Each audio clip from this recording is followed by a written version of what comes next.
Alright, so today we're going to go over this B7 RS4 that we are installing the Bilstein B16 coilover kit on. Now, we had to remove our BC Racing coilovers, and I'm not a fan of BC Racing. But here's the problem that we have. The BC Racing coilovers came with a different upper spring pad, right? This little rubber isolator, spring pad, whatever you want to call it.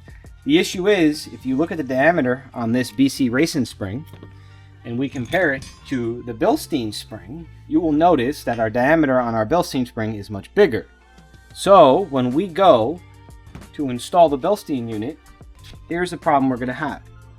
And I know a lot of you guys out there, a lot of you guys will install this Bilstein spring on this pad, and you can't do that because over time this spring will cut into this pad and you will have a very serious problem.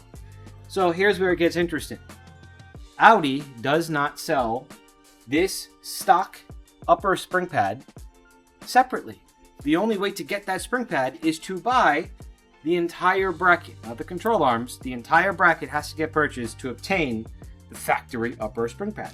So because this was weeks out and a lot of money, we decided to get a used bracket, which, if you didn't know, now you know, an RS4 also fits an A4 and a couple other models too. So you don't have to have an RS line to get the same bracket.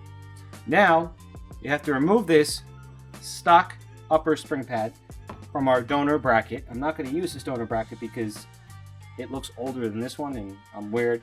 We're going to use the original bracket that came out of the car.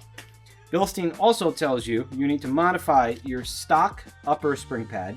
You need to remove some of that actual material to be able to get our spring to properly seat in this pad.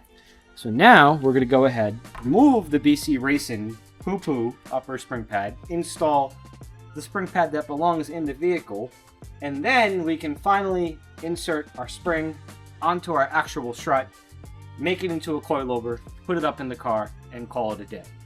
Stay tuned. The next video will be some shots of the ride height and some feedback of how we, hopefully, fingers crossed, we should. We've installed enough of these Bilstein kits. Enjoy the ride quality on the Bilsteins because the BC Racing coilovers absolutely suck.